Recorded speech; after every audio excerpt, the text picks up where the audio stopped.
Hello students, hope you all are doing well. કે previously આપણે તમારું મેક્રો ઇકોનોમિક્સ છે એનું યુનિટ 4 ઇન્ટરનેશનલ યુનિટ 3 જે છે ડિસ્કસ કરેલું આપણે એની અંદર દરેક વસ્તુ જે નેશનલ ઇન્કમ જે છે એની રિલેટેડ આપણે ડિસ્કસ કરેલી. હવે લાસ્ટ યુનિટ જે છે આપણે ડિસ્કસ કરીએ છીએ જેનું નામ છે international trade. Right, international trade જે છે એની અંદર તમને અમુક એની વસ્તુ આપેલી છે કે ભાઈ ડોમેસ્ટિકલી કેવી રીતે કન્ટ્રીઝ જે છે એ ડીલ કરતા હોય અને કેવી રીતે કન્ટ્રીઝ જે છે એ ઇન્ટરનેશનલી ડીલ કરે છે. what is the basic idea of balance of payments, what is the basic idea of balance of trade, right? તો એ એક વસ્તુ જે છે એ આની અંદર તમને આપેલી છે. જોઈએ ઇન્ટરનેશનલ ટ્રેડ જે છે એના ઇન્ટ્રોડક્ટરી પાર્ટની અંદર તમને શું કીધેલું છે. રાઈટ, પહેલા એ લોકોએ તમને ઇન્ટરસ્ટેટ ટ્રેડ જે છે એને સ્પેસિફાઈ કરેલું છે જેને આપણે ડોમેસ્ટિક ટ્રેડ કહી શકીએ, અને પછી જે છે એ લોકોએ તમને ઇન્ટરનેશનલ ટ્રેડ સ્પેસિફાઈ કરેલું છે એન્ડ ધેન એ લોકોએ ડિફરન્સ જે છે એના પોઈન્ટ આપેલા છે. બરાબર, બહુ શોર્ટ એવો ઇન્ટ્રોડક્ટરી પાર્ટ છે. જોઈ લઈએ શું કહેવા માંગે છે. Interstate trade or internal trade or domestic trade means the trade between two states or regions within the same country. બરાબર, પછીનું રાજકોટમાં બરાબર બીજા કોઈ ગામની અંદર ટ્રેડ કરું છું તો એ પણ ડોમેસ્ટિક ટ્રેડ જ છે. બરાબર, રાજકોટની બહાર અમદાવાદ જોડે ટ્રેડ કરું છું તો પણ ડોમેસ્ટિક ટ્રેડ જ છે. અને રાજકોટમાંથી હું તમિલનાડુમાં ટ્રેડ કરું છું એટલે કે ગુજરાતમાંથી તમિલનાડુમાં ટ્રેડ કરું છું તો ઈ બી સ્ટેટ અથવા તો એવું કહી શકાય કે ઇન્ટરનલ ટ્રેડ ઓર ડોમેસ્ટિક ટ્રેડ જ છે. રાઈટ, તો સેમ કન્ટ્રી જે છે એની અંદર તમે અલગ અલગ રિજન્સ જે છે એમાં તમે ડીલ કરો છો, એમાં જે છે એ લોકો સાથે તમે ટ્રેડ કરો છો. That is the probable idea of internal or interstate. બરાબર, સો એ એક વસ્તુ જે છે એ તમને અહીંયા આપેલી છે. સેકન્ડ તમને એવું કીધું છે કે but international trade is between different countries. બરાબર, ઇન્ટરનેશનલ ટ્રેડ ઓલવેઝ જે છે એ અલગ અલગ કન્ટ્રીઝ જે છે એના જોડે હોય છે. રાઈટ, નેક્સ્ટ આપણને એવું કીધું છે કે it is a trade which exist beyond the boundaries of country. Of course તમે અત્યારે ઇન્ડિયામાંથી યુએસએ ની જે કંઈ પણ છે અંદર ટ્રેડ કરો છો, યુએસએ માં ઇમ્પોર્ટ અથવા તો એક્સપોર્ટ કરો છો. ઓફકોર્સ ઇમ્પોર્ટ એક્સપોર્ટ એટલે કે ટ્રેડ એટલે ખાલી એક્સપોર્ટ કરવું ના હોય, ટ્રેડ એટલે સાથે સાથે ઇમ્પોર્ટ કરવું એ પણ ટ્રેડિંગનો જ એક ભાગ છે. બરાબર, જે કઈ બી વસ્તુઓ છે એ તમે લઈ આવો છો તમારા કન્ટ્રીની અંદર, તમારું ઇમ્પોર્ટ જે છે એ બી તમારા ટ્રેડનો જ એક ભાગ છે. રાઈટ, તો એ એક વસ્તુ જે છે એ આ લોકોએ તમને કીધેલી છે. અને ઓફકોર્સ દરેક કન્ટ્રી જે છે ઇન્ટરનેશનલ ટ્રેડ સાથે જોડાય છે એની પાછળનું મૂળભૂત કારણ એટલું જ છે કે દરેક લોકો પાસે દરેક વસ્તુ પ્રોડ્યુસ કરવાની જે છે એ તાકાત હોતી નથી. બરાબર, દરેક લોકો જે છે એ દરેક વસ્તુ પ્રોડ્યુસ કરી શકે નહીં, અને એ બહુ કોમન એવી વસ્તુ છે.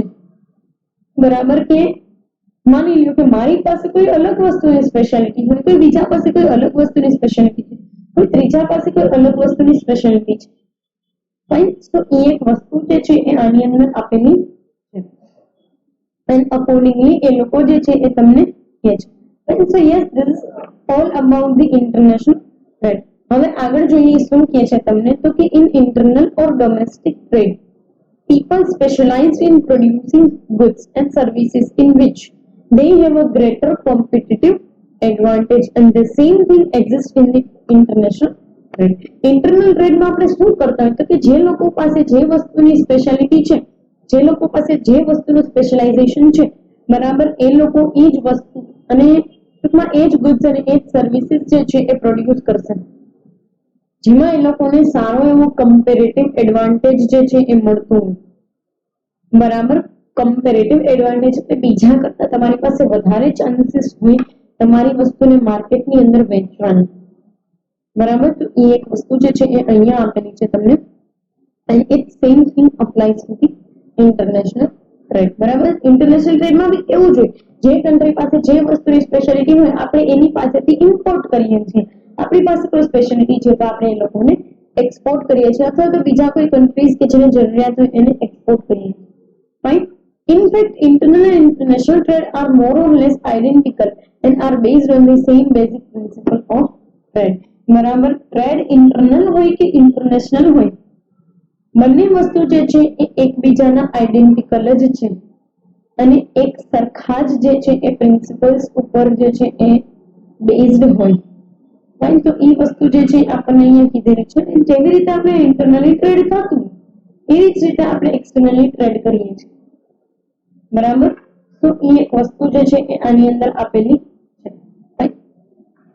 એટલે એ વસ્તુ આપણે એક વસ્તુ તમે સમજી લો કે તમે ટ્રેડ કોઈ પણ દુનિયાના ખૂણામાં જાઓ તો એક સેમ જ થતું, બરાબર? ટ્રેડના પ્રિન્સિપલ સેમ જ હોય. તમે પૈસા આપો એની વસ્તુ ક્રેડિટ પોલિસી છે તો ક્રેડિટ પોલિસી ફોલો કરવાની, તમે કેશમાં ટ્રાન્ઝેક્શન કરો છો તો એ રીતે ફોલો કરવાનું છે, તમે બેંક થ્રુ કોઈ ટ્રાન્ઝેક્શન કરો છો તો એ રીતે ફોલો કરવાનું છે, બરાબર?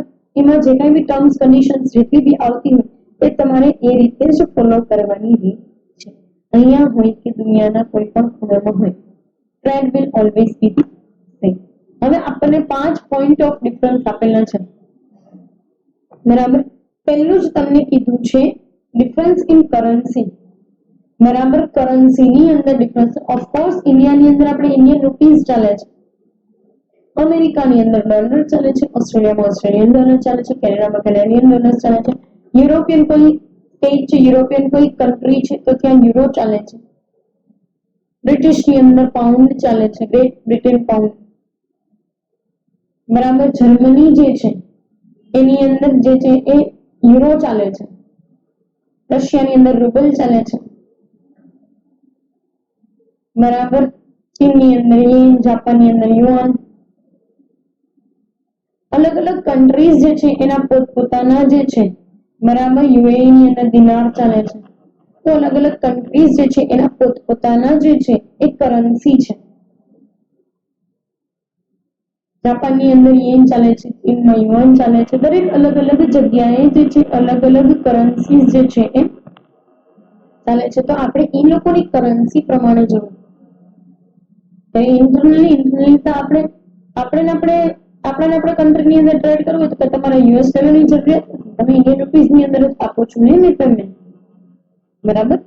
પણ તમારે યુએસએમાં ટ્રેડ કરવું હોય તો, પણ તમારે કેનેડામાં ટ્રેડ કરવું હોય તો દરેક જગ્યાએની કરન્સી અકોર્ડિંગ ટુ તમારે એને પૈસા આપવા પડે, બરાબર? નેક્સ્ટ તમને કીધું છે difference in natural and geographical condition. આપણી ડોમેસ્ટિક કન્ડિશન છે એ અલગ હોય અને એ લોકોની કન્ડિશન ઇન્ટરનેશનલી જે છે એ લોકોની જીઓગ્રાફિકલ અને નેચરલ કન્ડિશન અલગ છે. એ બધા અલગ અલગ જગ્યાએ, અમુક બહુ ઠંડા પ્રદેશો છે તો અમુક બહુ ગરમ પ્રદેશો છે, બરાબર? અમુક જે છે એ એવું કહી શકાય કે મીડિયમ અથવા તો સમ આબોહવા વાળા પ્રદેશો છે. તો દરેક વસ્તુ જે છે એ દરેક જગ્યાની પોતપોતાની સ્પેશિયાલિટી છે અને દરેક જીઓગ્રાફિકલ કન્ડિશન વાઇઝ એ લોકોને અલગ અલગ પ્રોડક્ટ છે રિયલાઇઝ થતી હશે. યસ ઓર નો? અને જેટલી અલગ અલગ પ્રોડક્ટ એટલી તમારી પાસે ચાન્સીસ છે કે તમે એ લોકોને વેચી શકો, ત્યાંથી તમે મંગાવી શકો, બરાબર? નેક્સ્ટ તમને કીધું છે mobility of factors of production, બરાબર? ફેક્ટર્સ ઓફ પ્રોડક્શન જે છે એની મોબિલિટી એટલે તમે એક જગ્યાએથી બીજી જગ્યાએ જે છે એ બહુ આસાનીથી જે છે એના ફેક્ટર્સ ઓફ પ્રોડક્શન જે છે એને મૂકી શકો છો, બરાબર? બહુ આસાનીથી તમે ફેક્ટર્સ ઓફ પ્રોડક્શન જે છે એને એક જગ્યાએથી બીજી જગ્યાએ ઇન્ટરનલી ખસેડી શકો. પણ અહીંથી તમે જર્મનીથી મંગાવ્યું હોય તો મશીન તો ઇઝીલી આવી શકે? જર્મનીની કોઈ ફેક્ટરી હોય એને તમે ઇઝીલી અહીંયા લઈ આવી શકો? રશિયાની કોઈ ફેક્ટરીને ઇઝીલી અહીંયા લઈ આવી શકો? ના. તમારી ફેક્ટરીને ત્યાં લઈ જઈ શકો તો કે ના. ફેક્ટર્સ છે ને એની મોબિલિટી બહુ ઓછી છે, બરાબર? તો એ વસ્તુ અહીંયા કીધેલી છે. નેક્સ્ટ તમને કીધું છે સોવરેન પોલિટિકલ એન્ટિટીઝ, બરાબર? બહારના દેશો છે ને એ પોતે આખું એનું પોતાનું એક આખું પોલિટિકલ એન્વાયરમેન્ટ છે, રાજનૈતિક વાતાવરણ કહી શકાય, અને દરેક કન્ટ્રી પોતે એક પોલિટિકલ એન્ટિટી છે. દરેક કન્ટ્રીના પોતપોતાના રૂલ્સ હોય regarding import import control, export જે છે એના એન્કરેજમેન્ટ માટે કોઈ ટેરિફ, કોઈ ટેક્સીસ, એ દરેક વસ્તુ જે છે એ દરેક કન્ટ્રી વાઇઝ અલગ અલગ હોય. દરેક કન્ટ્રી જે છે એ પોતાના અલગ અલગ રૂલ્સ રેગ્યુલેશન્સ ધરાવે છે. પણ ઇન્ટરનલી હોય તો એક જ એન્વાયરમેન્ટ હોય ને, એક જ પોલિટિકલ એન્ટિટી, એમાં તમને ક્યાંય કઈ નડે નહીં, તમે આસાનીથી ટ્રાન્સપોર્ટ માલ પહોંચાડી શકો ને. ત્યાં તમારે દરેક રૂલ્સ રેગ્યુલેશન્સ ઇન્ટરનેશનલી તમારે દરેક રૂલ્સ રેગ્યુલેશન્સ ફોલો કરવા પડે. ઈ કન્ટ્રીને કરવા પડે, એ લોકોએ આપણે કરવા પડે, બંને વસ્તુ છે બરાબર. લાસ્ટમાં તમને કીધું છે ડિફરન્ટ લીગલ સિસ્ટમ. યસ, આ વસ્તુ શું કામ અહીં સ્પેસિફાઈ કરી છે એ હું તમને કીધું કે ક્યારેક કોઈ કંપની વચ્ચે કોઈ પેમેન્ટ બાબતે કે કોઈ માલ મોકલવા બાબતે કે કોઈ બીજા ઇશ્યુઝ જે છે ક્રિએટ થાય ત્યારે લીગલ સિસ્ટમ વચ્ચે આવે. જો તમારો ઇન્ટરનેશનલ ટ્રેડ છે, જો તમારો ઇન્ટરનલ ટ્રેડ છે તો તમને લીગલ સિસ્ટમ એક જ હશે, તો તેમાં ભારત સરકારના બંધારણના નિયમ મુજબ કાયદા લાગુ પડે. પણ જો તમારું ઇન્ટરનેશનલ ટ્રેડ છે બરાબર, જો કોઈ એવી વસ્તુ છે કે જેમાં તમે ઇન્ટરનેશનલી ટ્રેડ કરો છો બરાબર, તો ત્યાં તમારે એ લોકોના રૂલ્સ રેગ્યુલેશન્સ લાગુ પડે. અને પ્રોબેબલી જો આપણી પાસે જો આપણો લો ઓફ લેન્ડ એ કોઈ કેસમાં લાગુ પડતો હોય તો અહીંયા ના લાગુ પડે. પણ દરેક કન્ટ્રીની અલગ અલગ લીગલ સિસ્ટમ છે, એ લોકોના રૂલ્સ રેગ્યુલેશન્સ લોઝ કંઈક અલગ છે, આપણા રૂલ્સ રેગ્યુલેશન્સ લોઝ અલગ છે. ઘણા કન્ટ્રીઝ એવા છે કે જે કન્ટ્રીની અંદર તમે જે છે એ અમુક ઠંડા પીણા વેચી ના શકો, અમુક ફૂડ પ્રોડક્ટ્સ વેચી ના શકો બરાબર. આપણે અહીંયા જે છે એ એવું કહી શકાય કે ગુજરાતની અંદર કેમ લીકર બરાબર દારૂ જે છે એ બેન છે, એવી રીતે ઘણા કન્ટ્રીઝની અંદર જે છે એ ઘણી બધી વસ્તુઓ જે છે એના ઉપર રોક લગાડવામાં આવેલો છે, બેન કરવામાં આવેલી છે. તો એની લીગલ સિસ્ટમ અકોર્ડિંગ ટુ આપણે બિહેવ કરવું પડે. અમુક એડવર્ટાઇઝમેન્ટ તમે ત્યાં ના કરી શકો, અમુક એડવર્ટાઇઝમેન્ટમાં તમારે સૂચના લખવી પડે આ છે તે છે. તો એ દરેક વસ્તુ જે છે એ ત્યાં અલગ હોય, આપણે અહીંયા અલગ હોય. So yes, this is all about the introductory part of international trade. બરાબર, આ જે કંઈ પણ છે એ ઇન્ટરનેશનલ ટ્રેડ જે છે એનું ઇન્ટ્રોડક્ટરી પાર્ટ બરાબર. સો પર્ટિક્યુલર આ સેશન માટે અહીંયા સુધી રાખીએ. કમિંગ સેશનની અંદર બેલેન્સ ઓફ ટ્રેડ ને બેલેન્સ ઓફ પેમેન્ટ જે છે એ સ્ટડી કરશું. Thank you so much.